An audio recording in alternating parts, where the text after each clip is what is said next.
সম্মানিত দর্শক, ডাক্তার আনোয়ারুল হকের আজকের স্টোরি ট্রাভেল টিপস। যে কোনো নতুন জায়গায় ঘুরতে গেলে নিচের টিপসগুলো মাথায় রাখলে ভ্রমণ আরও আনন্দদায়ক ও নিরাপদ হতে হবে। ভালোভাবে পরিকল্পনা করুন। যাওয়ার আগে যাত্রাপথ, আবহাওয়া এবং থাকবার ব্যবস্থা সম্পর্কে খোঁজখবর নিন। হালকা লাগেজ করুন। সহজ বহনযোগ্য এবং প্রয়োজনীয় জিনিসপত্র নিয়ে যান। গরম কাপড়, ছাতা রাখা জরুরি, বিশেষ করে পাহাড়ি এলাকায় এটা খুবই জরুরি। আবহাওয়া সম্পর্কে জানুন। দার্জিলিংয়ের আবহাওয়া দ্রুত পরিবর্তন হতে পারে। বৃষ্টির মৌসুম হলে রেইনকোট বা ছাতা নিতে ভুলবেন না।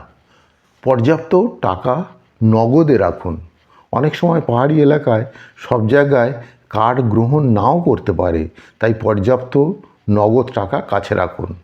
স্থানীয় খাবার এবং পানীয় পরীক্ষা করুন। নতুন খাবার এবং পানীয়র স্বাদ নিন, তবে গ্যাস্ট্রিক সমস্যা এড়াতে সতর্ক থাকুন। স্থানীয়দের সঙ্গে মিশতে থাকুন। স্থানীয়দের সঙ্গে কথা বললে আরও অনেক কিছু জানা যায়। তারা ভালো গাইডও হতে পারে। পর্যাপ্ত বিশ্রাম নিন। সঠিক বিশ্রাম নিলে পরের দিন ভ্রমণ আরও প্রাণবন্ত হবে।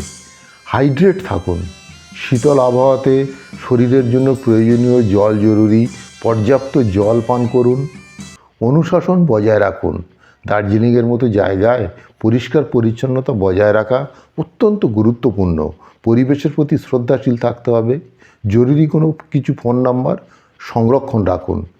নিরাপদ জন্য পুলিশ, হাসপাতাল এবং হোটেলের ফোন নম্বর সংরক্ষণ করুন আপনার মোবাইলে অথবা নোটসবুকে। এই পরামর্শগুলো মেনে চললে ভ্রমণ সহজ, নিরাপদ এবং আনন্দদায়ক হবে। তো সুপ্রিয় দর্শক, আজকের ডক্টর আনোয়ারুল হকের লেখা এই ট্রাভেল টিপসটি যদি আপনাদের ভালো লেগে থাকে, এই রকম টিপস প্রতিদিন এই চ্যানেলে পাওয়ার জন্যে চ্যানেলটিকে সাবস্ক্রাইব করে রাখতে পারেন। আর ভিডিওটিকে লাইক ও শেয়ার করুন। ভালো থাকুন, সুস্থ থাকুন।